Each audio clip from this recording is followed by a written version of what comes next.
Good evening, everyone, and thank you for joining PR Pros versus Imposters, defining the 2020 PR skill set to separate the pros from the pretenders, hosted by BPRS Atlanta. My name is Desiree Jones, and on behalf of the BPRS Atlanta Board of Directors, I'd like to welcome all the attendees to our May General Body meeting. Thank you for taking the time out tonight to be here with us. For anyone unfamiliar with BPRS, BPRS Atlanta is an organization that was established in 2001 with the purpose of advancing Blacks in the field and study of public relations and communications. Our website is bprsatlanta.org, and you can also find us on Facebook, Twitter, Instagram, and LinkedIn. While this is a unique time for all of us, many of our members and friends have been impacted by job losses and/or reduction in business due to the effects of COVID-19. This isn't about COVID-19, but we're keeping in mind that this is a great opportunity for us to have this conversation. Our goal is to provide useful information to our members and to help them not only stand out in this competitive marketplace, but ultimately advance in their respective industries. There's only so much that we can discuss, of course, in the context of one webinar as it relates to the field of public relations and the changes that we've seen over the years. But we hope to touch upon a few prominent shifts that we've seen and make sure that everyone is paying attention, learning, and advancing during this time. And I'm eager to introduce you all to our esteemed panelists with extensive backgrounds in public relations and communication, both of them at a senior leadership level. We have Mrs. Quiana Pinckey, APR, Head of Strategic Communications and Public Relations at HD Supply. And we also have Mrs. Dwayna Haley, Senior Vice President and Practice Director at Porter Novelli. Welcome, ladies. Hello. Hello. So we're going to get started, but before we get started and kind of go into some questions, I kind of wanted to let everyone know if you have a question, please feel free to use the Q&A function. Or also, you can include a question in the chat box, and I'll get to it once we get to the Q&A portion. But to get started, can we get some introductions from you ladies? I'm really eager to get into it. We know that Quiana has an APR, and she's going to take some time to go through what it looks like to get an APR. And Dwayna has extensive background in mentoring and leadership among women and colleagues that are trying to advance in the industry. And so both of them come with a wealth of information that we hope is going to be useful to you all. And if there's something that we're not covering, please feel free to ask away. So ladies, could you take a minute and introduce yourselves? And we can start with you, Dwayna. Hi, good evening, and thank you, Desiree, for the invitation. So happy to share space with you all. I have been in the PR industry for a little over 15 years now. I got my start in entertainment, which was very short-lived once I realized the folks there were crazy, and I did not like the funny farm that I lived on. And so I branched over into cable and telecommunications because it allowed for me to have an alignment to entertainment, an alignment to consumer, without needing to be necessarily in the nuts and bolts of talent. And I was there for a while, and then was recruited by Ketchum to move to Atlanta and join their consumer practice, in which I worked on a lot of Fortune 500 brands and Clorox and Kodak and many others. And so have spent the bulk of my career in consumer lifestyle, with short stints here and there in reputation management, crisis, and corporate communications. Today, I am at Porter Novelli, have been there for roughly 5 years. It has been an amazing experience. And I lead our brand innovation and impact practice, which is a newly formed offering from us, in which we are venturing much more into the brand marketing arena, with my focus on consumer and a few other leaders that I have brought in. We're getting a chance to dive into retail and many other segments of business that Porter Novelli hasn't historically participated in. So that's a little bit about me. Okay, welcome. And Quiana, would you please introduce yourself?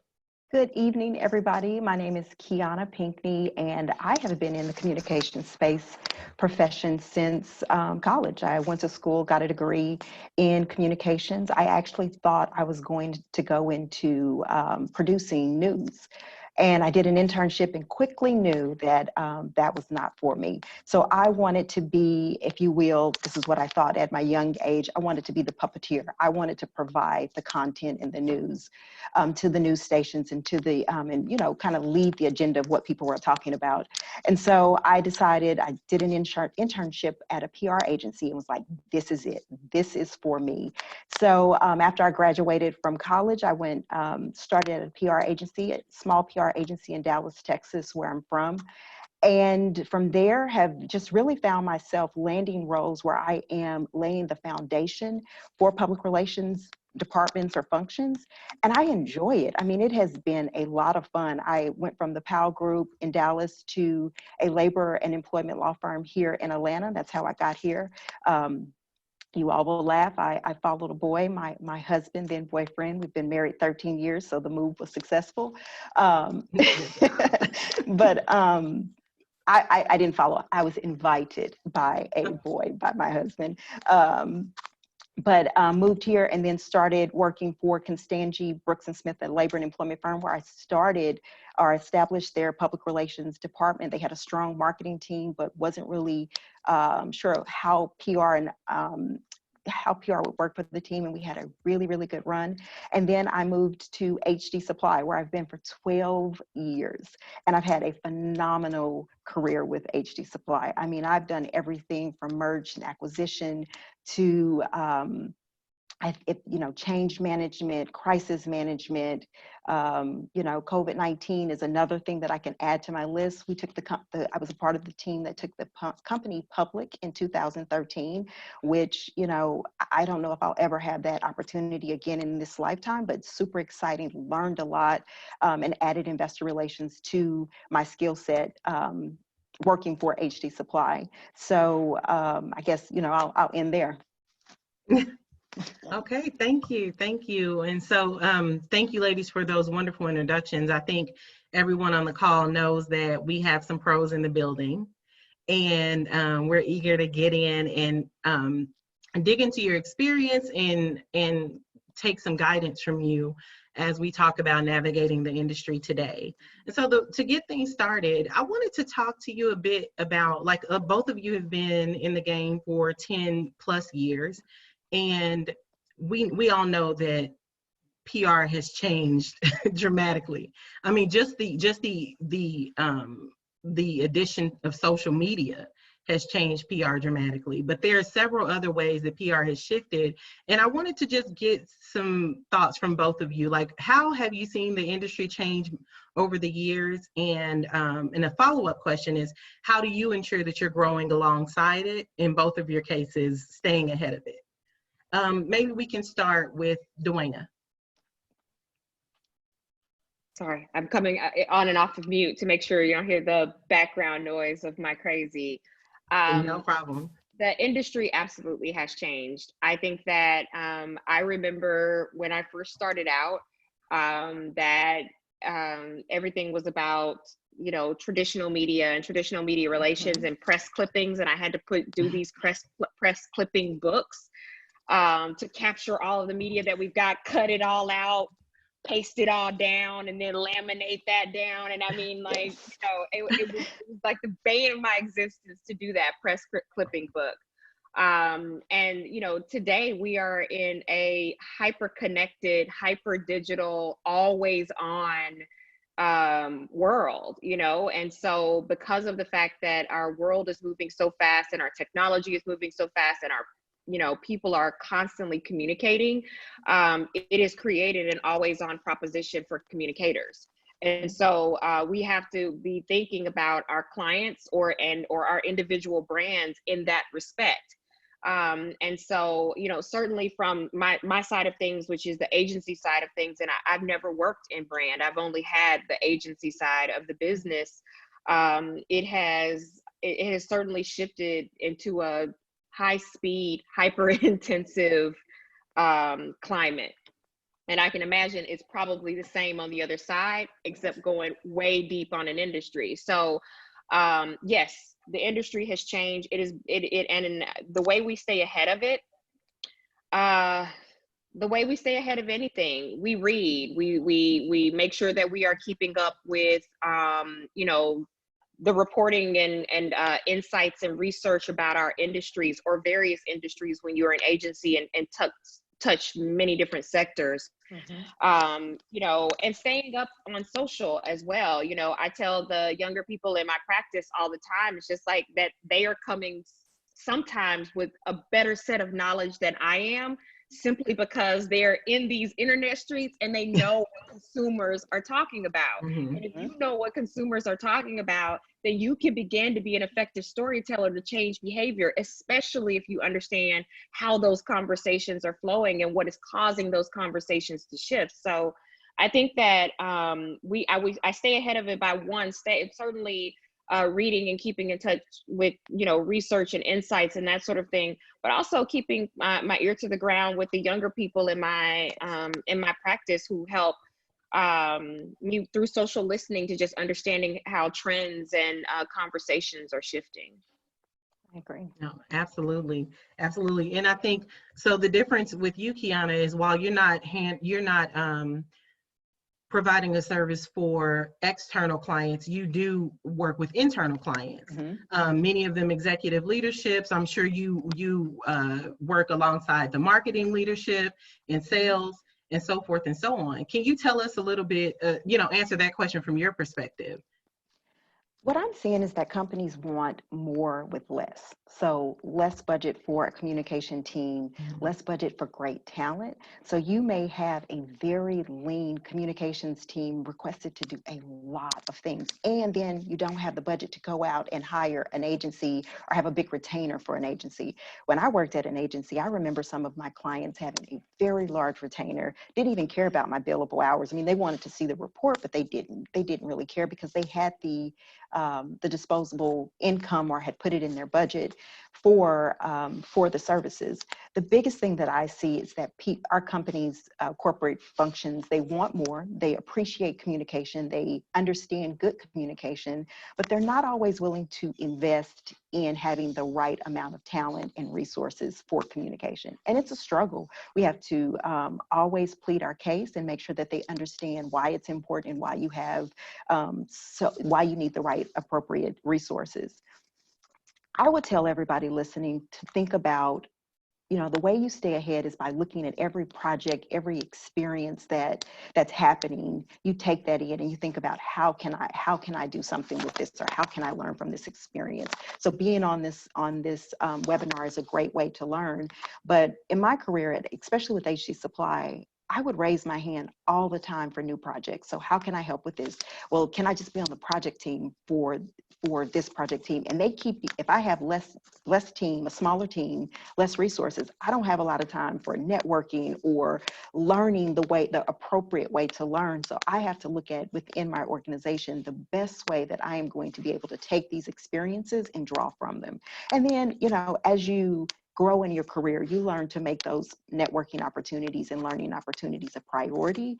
But, you know, when I was young in my career, I was working from very, very long hours before the children and would find myself not taking the opportunity to join such a webinar like this. Now I value them. I'm like, oh, I need to be on that. I would also echo that learning from being able to be teachable and learn from people that are in the internet streets. I love that because while I'm not always in that lane or listening to that voice, I try to, but I can learn from my team. I can learn from the generation that is very much embedded. This is all they know. Fast information, always on. This is how I get my information. This is how I want it. Whereas, you know, I laugh because I think about, you talked about the, pulling the media clips, and I thought about faxing press releases. That ages me. But the decision books versus having it online, and, you know, the research we had to do to find reporters, and then faxing a press release. I started practicing PR when I was 2. So Same, Quiana, same. they allowed that back then. Yes. Right. Yes. Gotcha. But we have to learn from them to understand how they like to receive information, how they consume information, and then that will make us be better leaders because now we understand our audiences because it's doing nothing but evolving.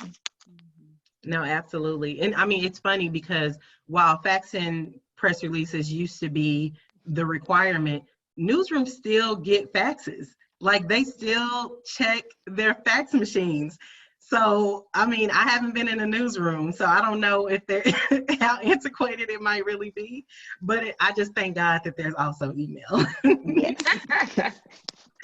And so, as an organization that's serving Black professionals, it's important that we are having this conversation and ensuring that our members are equipped with the necessary skills that they need to help them compete in today's marketplace. And the one reason why we're focusing on skills is that we know that some people may actually be in transition or they may be underemployed right now and may have more time to drill into maybe an area where they have a deficiency that they can actually beef up. And we want to kind of think about some areas where people should be paying attention to. And if there's an opportunity to advance your skill in this area, we've identified a few that we could focus on.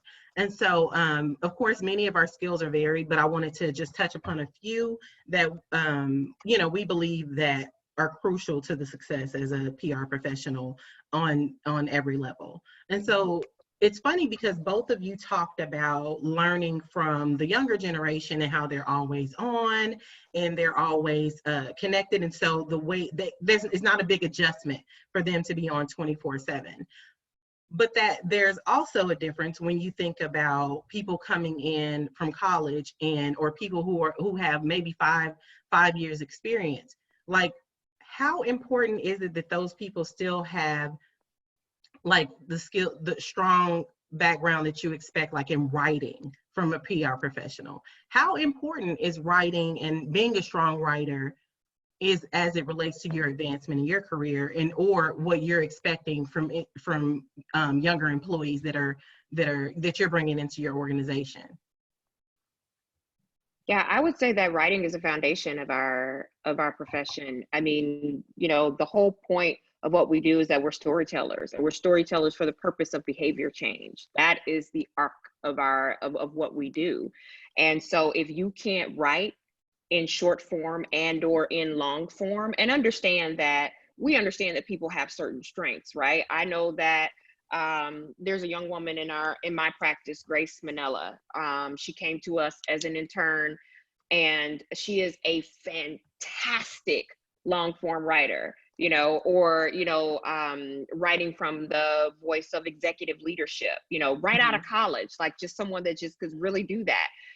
Not to say that she cannot write short form content, but as we saw that skill set develop, it's like, okay, that's where we're going to ping you. So it's not like you have to be jack of all trades, but understanding that like writing is essential to who we are and what we do. If you can't net it, you don't know it, which means if you cannot write it, you cannot convince someone to change behavior around it or have a belief in it.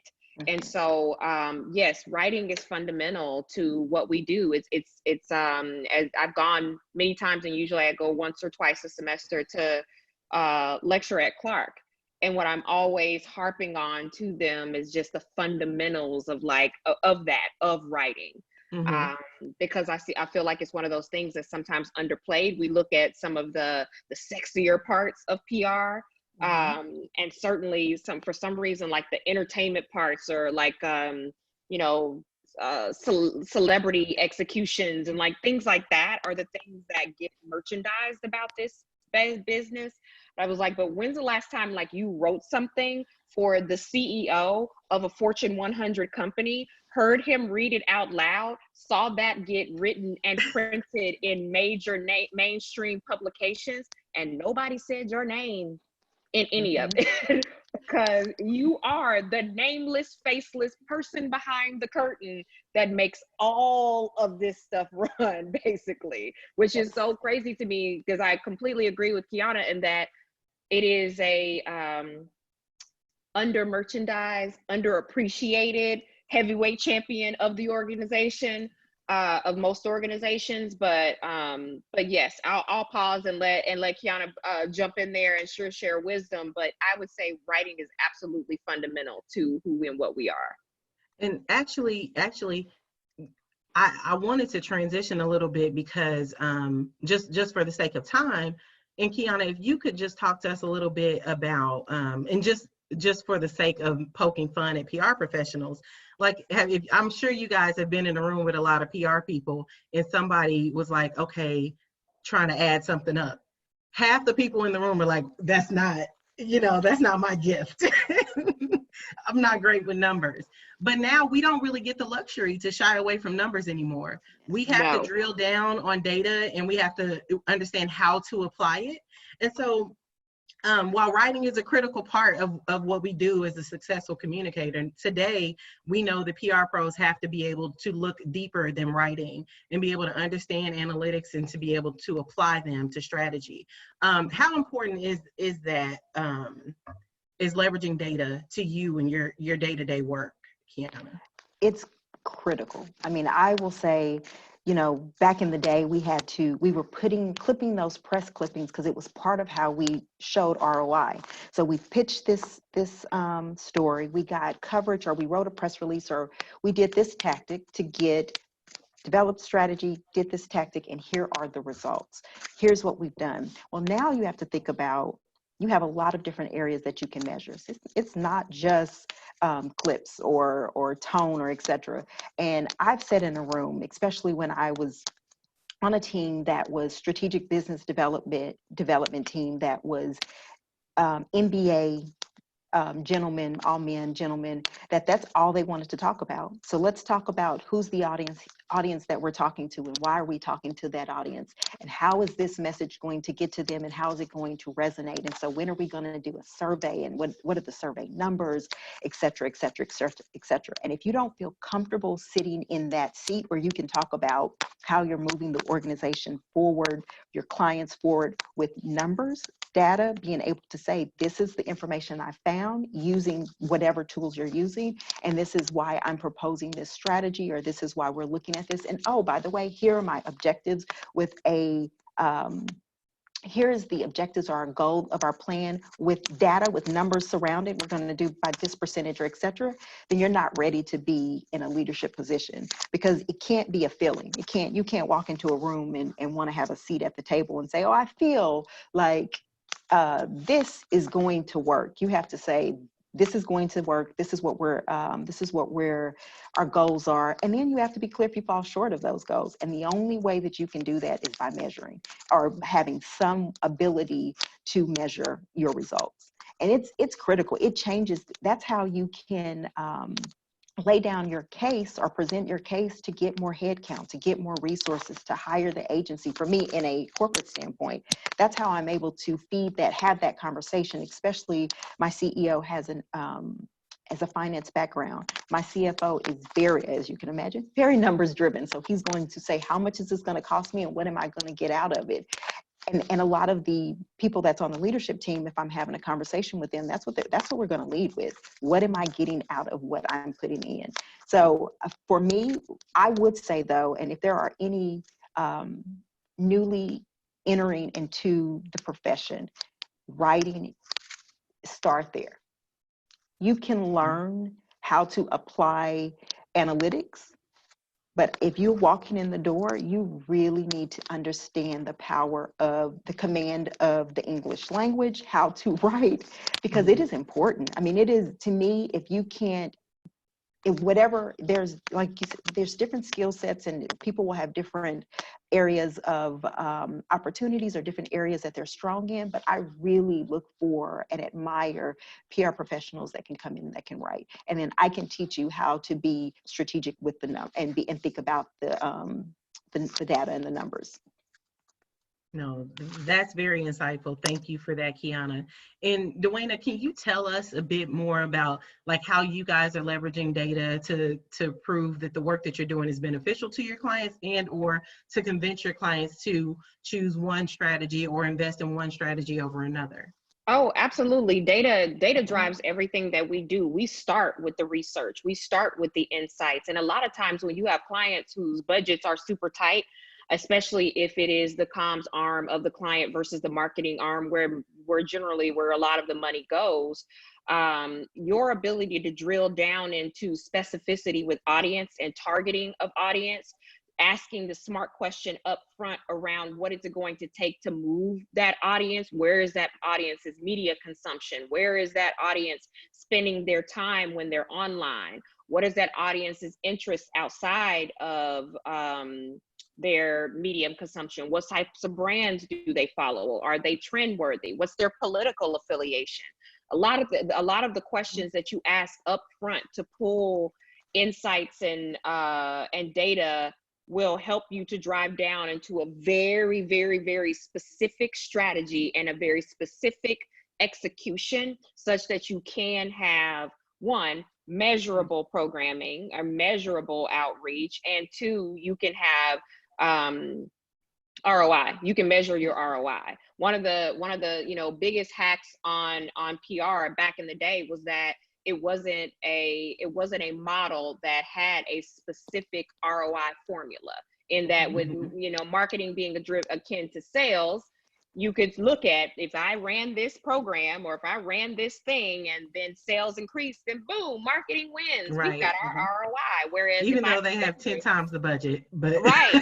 If I spend this on PR and what you give me is media impressions, what's a media impression? I don't know what that is. But now that public relations, we're talking about the evolution of it before, with public relations now being a multi-platform offering, it also being a very integrated approach. So we are not just an earned model anymore. We are paid, earned, shared, and owned. We are the full peso. We are completely integrated, which means that yes, there are a lot that we can do still within the discipline to earn media. However, we understand that there has to be a multimedia mix in there in order for us to really have an exponential effect. However, when paid is involved, because our budgets are, to Quiana's point earlier, so tight, your ability to drill into your data, your research, your insights, so that it points you exactly to where you go, because a lot of times we only have one bullet and one target. You can't afford, we don't shoot sprays. We shoot one bullet because that's all they afforded us. Marketing gets sprayed. Marketing is in there like da da da da da da da da. Let's see what happened. No, PR is like, did that? Yep. All right, we got it. So the only way for you to get there is for you to be measuring, and for you to have your data, and for you to understand how to read that data. And not only that, work very clearly, if you're on the brand side, with your customer and insights team, to ask the smart questions to lead you to where you're trying to go.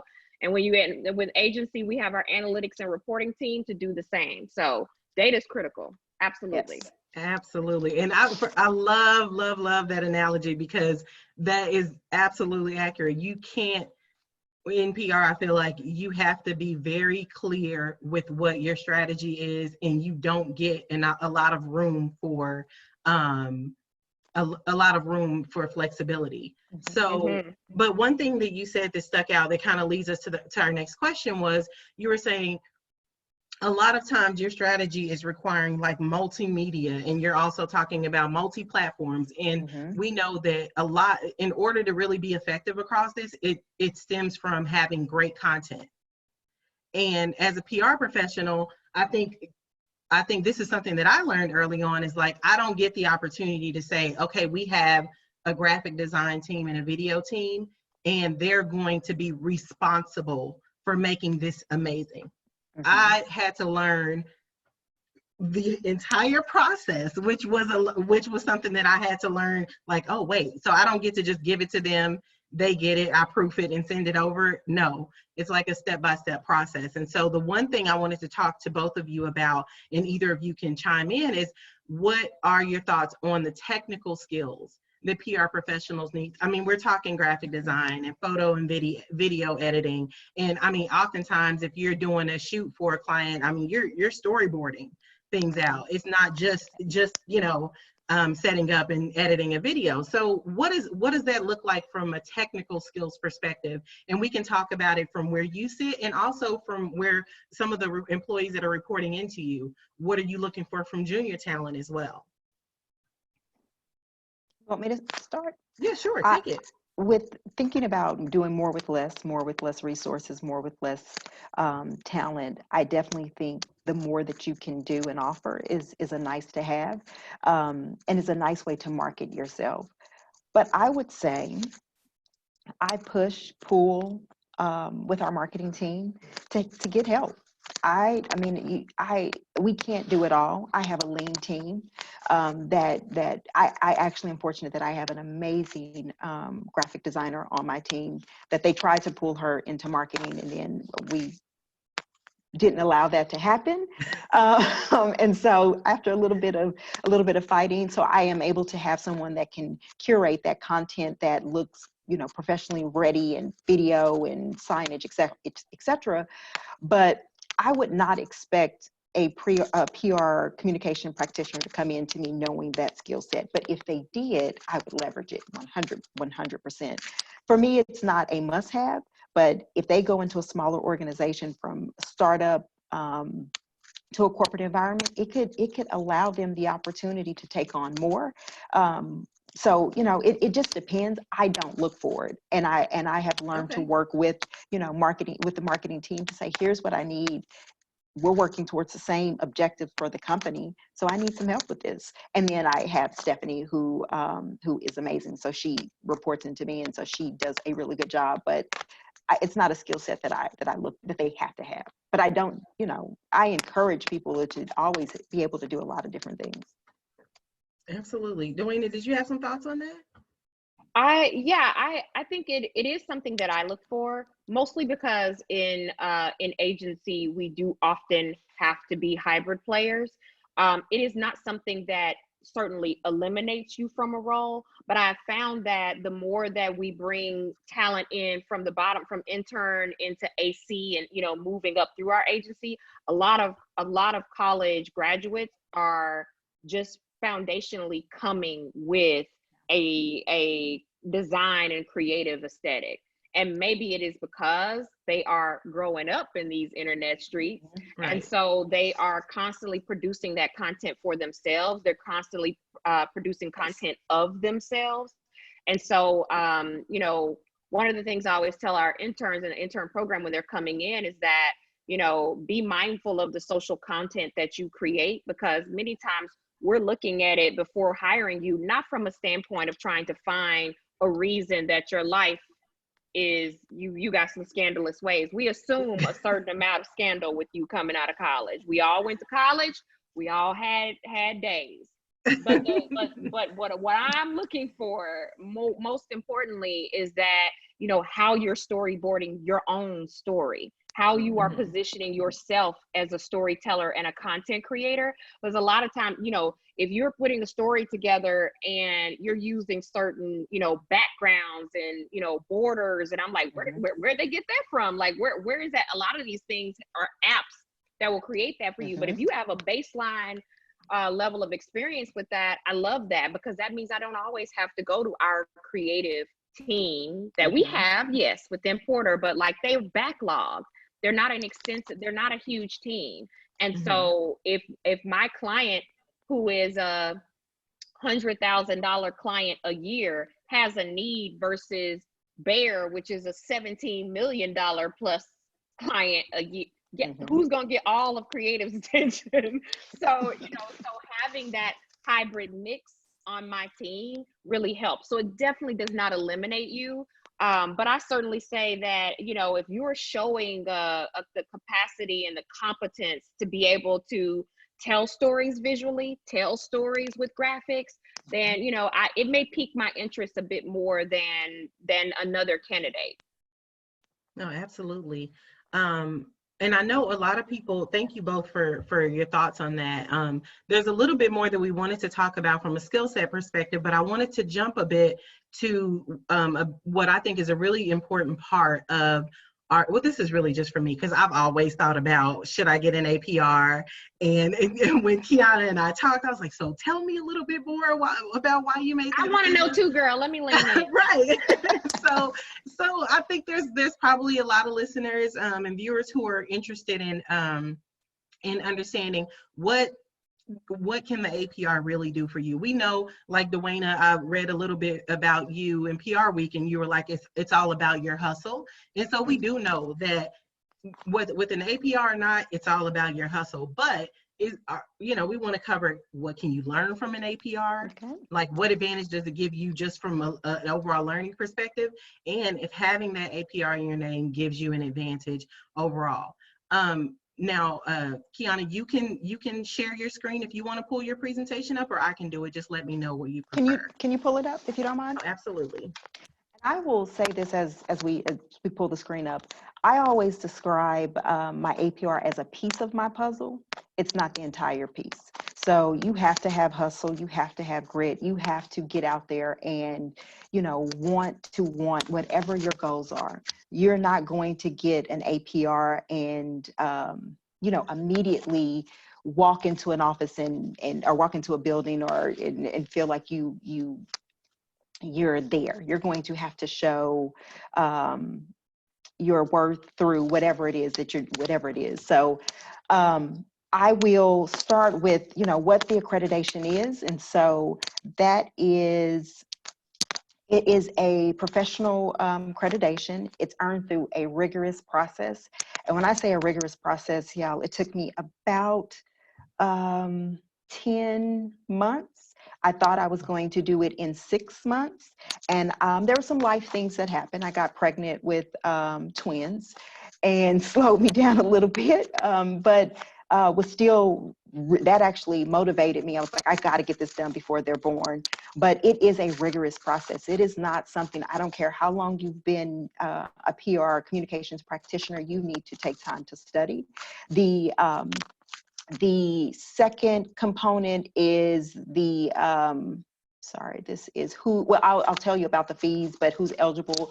So we recommend that you have at least 5 years of experience, professional experience. And the reason we say that, or that's the recommendation, is because it really pulls on a lot of the experiences that you will use in everyday life going to work. So building a strategy, starting from the analytics and the data and being able to pull a strategy together. If you're walking in from college, you will not have practice. You will have theory, but you will not have been able to apply that theory to working with clients and to working in the real world. So it would be a little bit harder for you to think about the APR and go through the process. I actually think it wouldn't serve you well. You really need to work in the real world.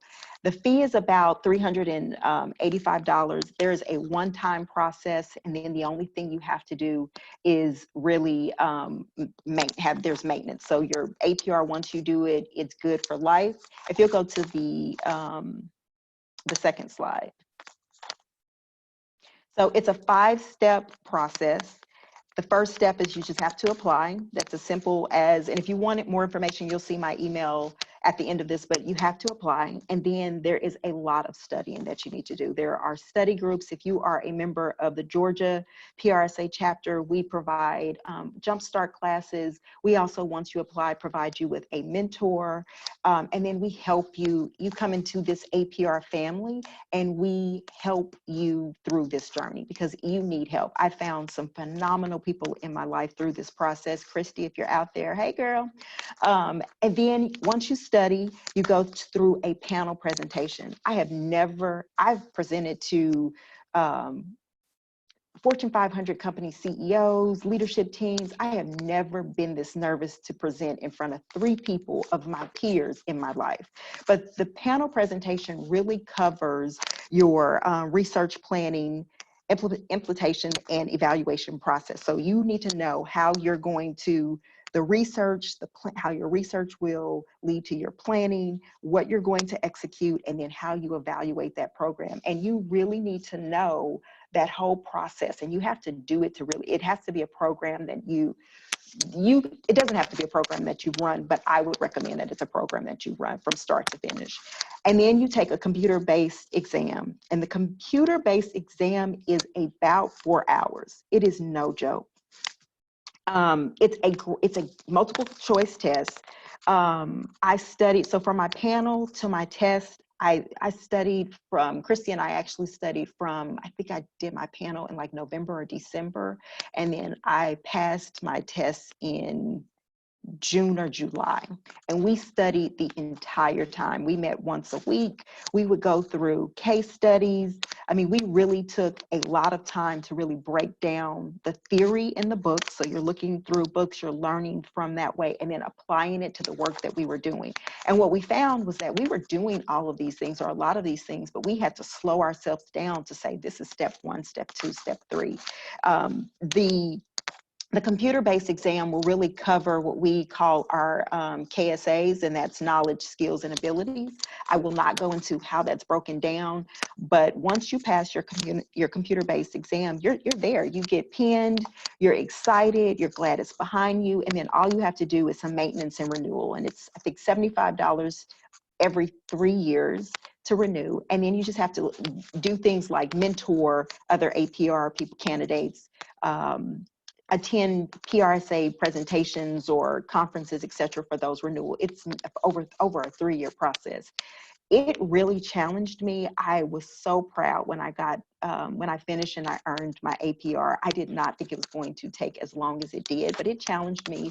And what I will say, I think I told you all that I was in a room, I was in a place when I was in my career that I had public relations and investor relations as much part of my team responsibility. And I was working under a gentleman by the name of Will Stingle that was really data-driven. He had an MBA. He was strategic business development. We were starting up the IR department. And there were times when I sat in the room and I would give recommendations, or we would have a conversation, and it would take him time to go back and think about what I said to see me as the expert. And I was like, I have my master's, but it's not an MBA, but the master's in strategic public relations. But I was like, I want him to see me as the authority. Now, he trusted what I said, but sometimes I would walk away from the conversation and be like, what is it that is not sticking with him, or why does he have to go and think about this before it comes back? Part of it was his leadership style and the way that he absorbed information. And I felt like this was the time in my career to do this. And I think it was like a manager or senior manager at the time. When I went through the process, most rewarding process for me. I do want to say that I think, it's a personal journey.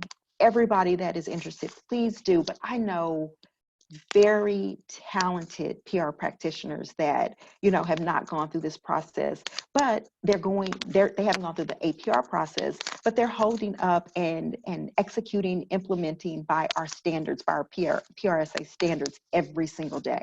So for me, this was a personal decision, wanted to do it. I am a huge advocate of it. So if you want more information, you can go to the next slide and it will show her contact information. Please contact me. I would love to give you all the information, or any information, direct you to the right place. But if you don't have it and it's not something that you're not interested in, don't worry about it. I still think that you have to stay connected to learning to advance, in your career. I tried to go over that quick because I know we're running close on time. No, thank you. You did run through it very quickly, but thank you so much. Very much appreciated.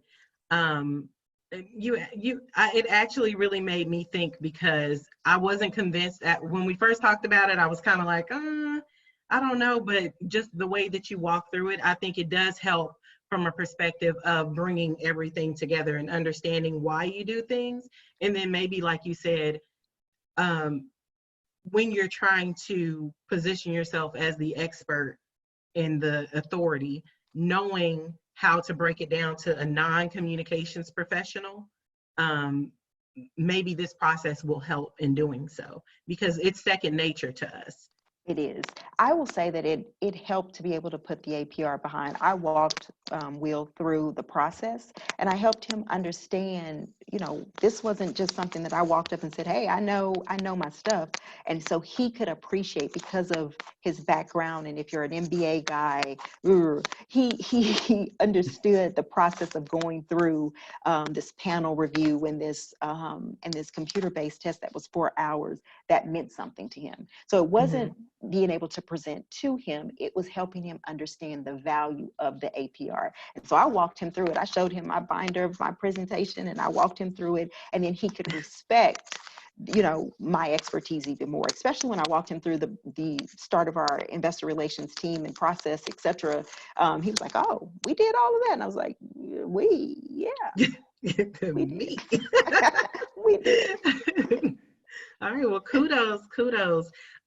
Ladies, I could talk to y'all all day, but I know we probably have some questions. I have not, hopefully I'm not missing it. I haven't seen any come in for the Q&A. Oh, I see one.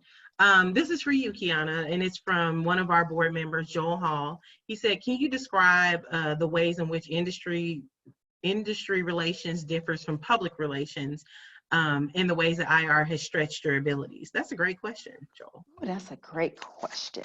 So if you think about our audiences and our public, if you think about investor relations, it is communicating to a subset that care about one thing.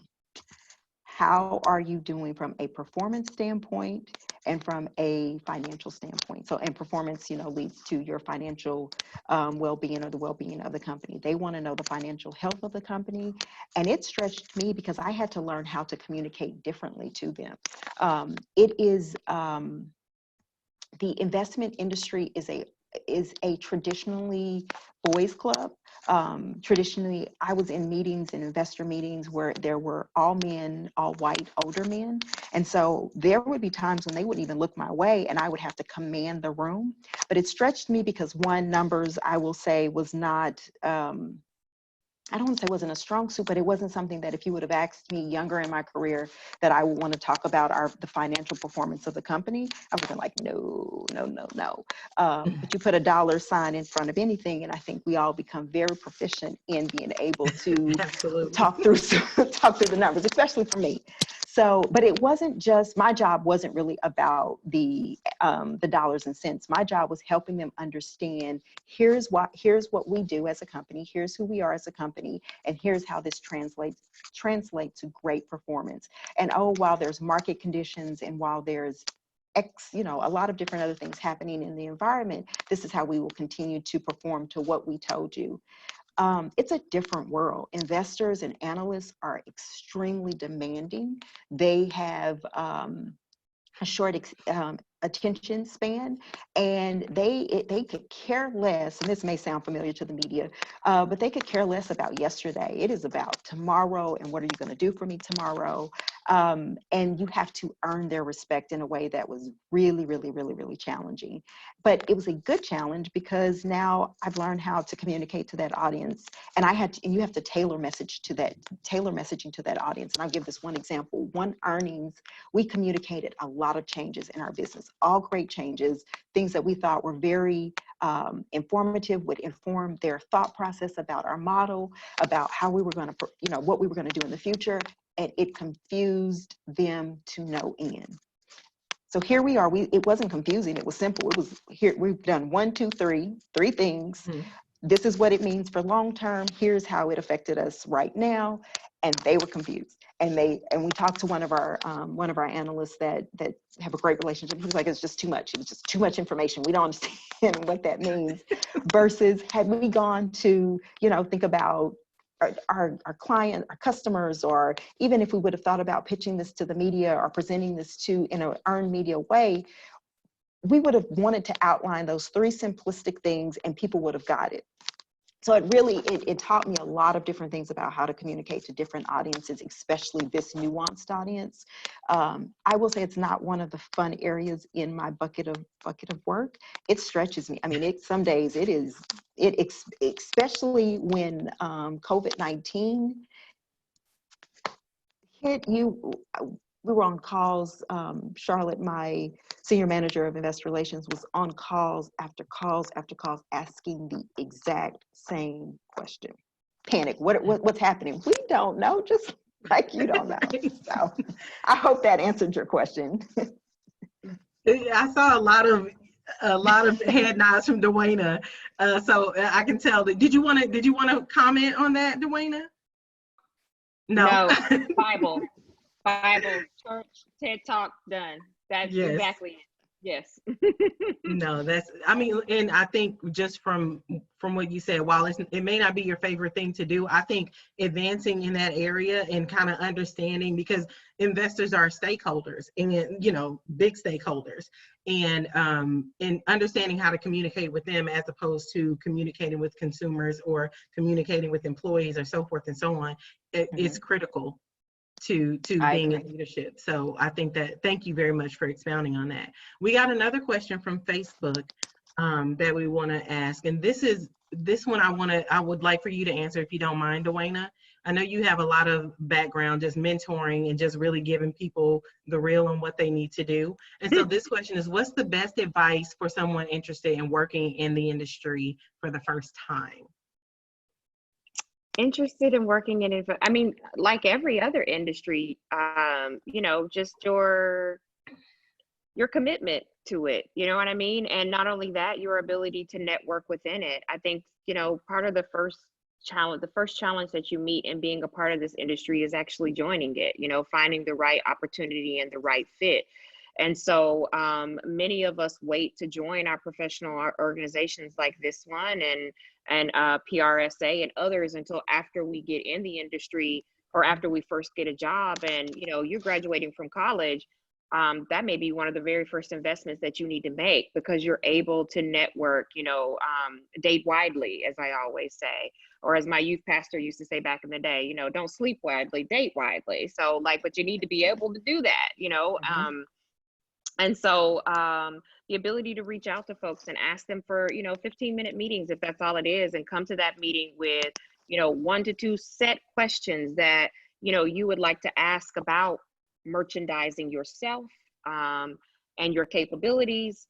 So getting into this industry is like any other. If you ask me, how do I get into retail? I'd be like, well, you got to apply. How do I win the lottery? You got to buy the ticket. So getting into this industry like any other, you have to make sure that you are networking yourselves, get involved in our professional organizations. And then beyond that, be committed to it, because it may take some time. I think I graduated from college and I moved immediately out to Los Angeles, also with a boyfriend who is now the husband. And Quiana, we also are celebrating 13 years of marriage this year. So it worked out. We got 2 babies. It worked out. But we literally, he came home to my graduation. The next day we packed up and we moved and we left for LA. He already was working out there. And it took me 7 months, I think. I'm looking at him, 7 months, I think, to find a job. And I actually went and found a job as a bank teller because I worked as a teller throughout college, because I couldn't seem to figure out, I couldn't find the right opportunity that would hire me. Eventually I did. And so give yourself some space and time, especially since COVID is being a massive hater to everybody right now. So understand that you are dumped into a job pool with not just you, but people like me and people at middle management and people above me. COVID is a equal opportunity hater in that respect for jobs. So give yourself some time. Understand that you may have to subsidize that with finding other employment, but stay committed. Get in with our organizations, and you'll get there for sure. Absolutely. Thank you. I just want to encourage somebody. When I graduated from college, it was 2001, May 2000. So as you can imagine, I was working in my first job in internal communication, and 9/11 happened. And so I immediately found myself without a job. And so I went to, I started working at a hotel.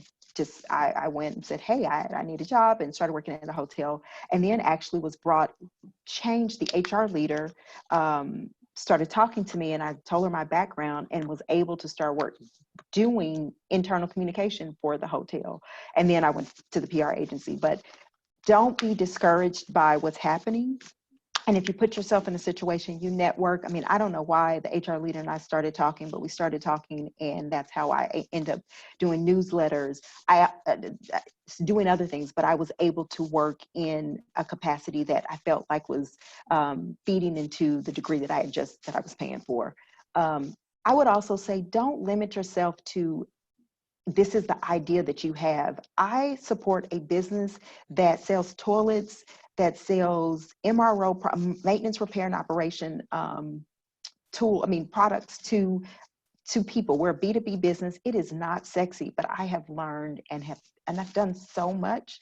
So yes, there's going to be sexy jobs out there that are what you envisioned when you graduated from college, but there will be great paying, rewarding roles that may not be with the image of, supporting somebody famous. And until you get into that, you may not even want that, because that is a job in itself. But you don't want it. Let me tell you, you don't want it. You don't want it. You don't want it. The people don't know Jesus. You don't want it. Don't do it. I love you, Dwayna. That's so funny. So we have about 3 minutes left. So we had another question come through, but I really kind of wanted to shift to get some final thoughts from you both.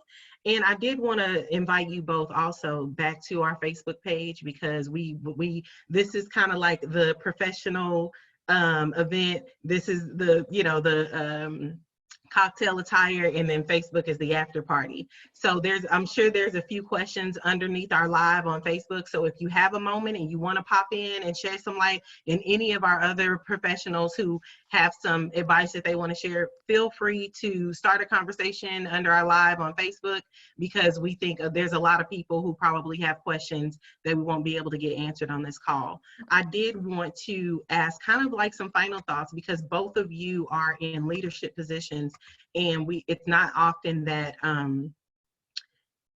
many people are mid-career professionals and they're looking to get into leadership. They're looking to figure out what they have to do to take their career to the next level. And what I wanted to ask from you is, sometimes that requires us to be the only or one of the few. And one, have you experienced that? And I know, Quiana, we talked a little bit about that. Have you experienced that? And the second part of that question is, what do you do as a senior leader to make sure that other Black professionals coming up underneath you have a more comfortable environment to bring their whole selves to work each day? So maybe one of you could take the first question and the other can take the second. Well, if you don't mind, I'll start with being the only. So I have found myself, again, I work for HD Supply. We're a wholesale distribution company. We have a MRO side and a construction and industrial side. It is traditionally a white male industry. Just by trade, by nature, it is traditionally a white male industry. And so I have found myself in meetings where I'm the only woman, only Black person of color. I have found myself in rooms where I am the only voice for communication, which is interesting. That's diversity in itself, when I am the only one that is an advocate for transparent, good communication, etc. I would say that you have to learn to feel your space. So I don't walk into the room saying I'm the only. I walk into the room saying, I am here because I deserve to be here, and I have a voice that needs to be heard, an opinion or whatever. I'm here for a reason. I've worked really hard to forge a lot of relationships and think about things differently. I also work really hard to not be the only. So how do I bring somebody on or include somebody in the meeting that it might make sense to be in that meeting, that could learn from the meeting, that could be a part of it, could add value to the meeting? But I don't want to call it reaching back. It's reaching to the side sometimes, or it's reaching back, or it's saying, we need to think about this different. And also I'm at a place now where I feel comfortable having the conversations with my CEO, CFO, Chief People Officer, saying, this doesn't look or feel right. can't be just me in the room.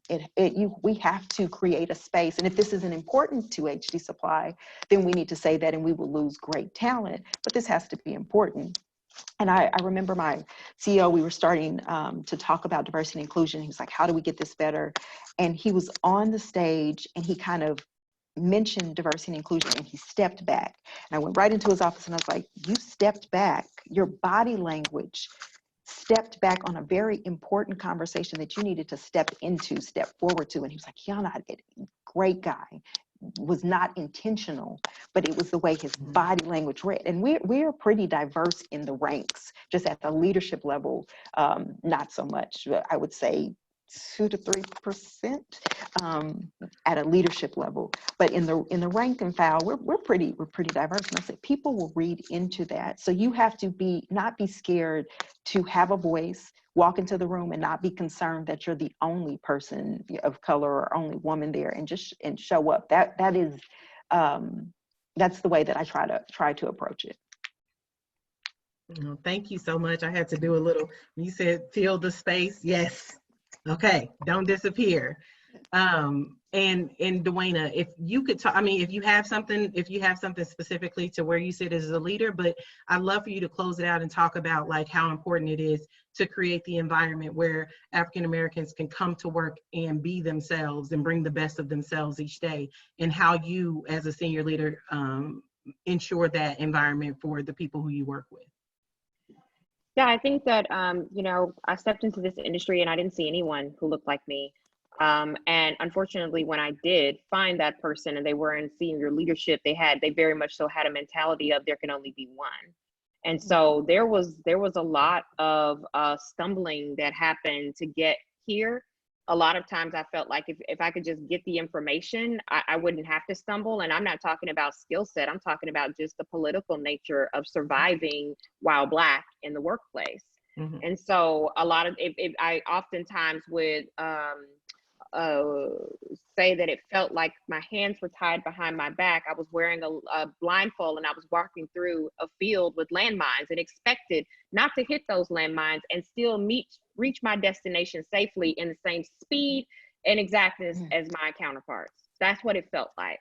And so that experience for me was life-changing. And I think from it, I made a commitment that I would do everything that I could to make sure that people who look like me would not experience that in the same capacity. And so, one of the things that I did was in creating the Blueprint, which is just a luncheon series in which I take 5 young women to lunch once a quarter. And they are able to ask me whatever they want to ask me about this industry, about the politics, about being a woman within it, or whatever. We finish that. Because I don't, at this pace of senior leadership, I don't have the time, the bandwidth to be a personal mentor to someone. I'm still at the point of my career where I got to grind it out, but senior enough that, I have a voice, but I'm still very, very busy. And so, but I don't want there to not be access. So I have lunch with these young women, and then they are responsible for going and finding the next 5. The point of it is that we create an information superhighway amongst us. And what I tell them is, I may not be there for you day to day, but if something is happening in your office that you don't know how to navigate, that you're not exactly sure what's happening, but there seems to be this negative narrative that's happening around you that's trumping up a case that all of a sudden the situation seems call, text. You don't need to be in my life day to day for me to know that if you send out the back signal, I will be there. So the point is to create that information superhighway. That's one thing. Being involved in organizations like ColorCom, making sure that I have, when I meet someone, that I am extending a hand. And then beyond that, I've made sure to as I moved into a position of leadership, to use that voice to empower people of color. And so when I was among the inaugural board for PR Council, the PR Next board for PR Council, one of the things that I shared with the executive leadership board is that I don't see any Black people here and I don't see enough women here. What's happening? And they're like, oh, well, you know, we need to look into that. And I'm like, unfortunately, looking does not mean acting. What are we going to do something about that? So I've been very bullish in advocating for us since finding this voice, of course, with nuance, of course, with finesse, not to be a bull in a china shop. But what I'm understanding now about my voice, now that it's hit a point of leadership, is that it has the credibility, the reputation to be able to advocate for our people. And so I have a very diverse team. I have a Black manager. I had a Black manager before I got one now. So, you know, like I've made sure to push that issue now that my voice has merit to do so. And then making sure, to Quiana's point, reaching out, up, down, back, all around, like, and making sure to keep that connection amongst us. And so I always tell folks when I meet them, we ain't gotta be friends for you to need my help.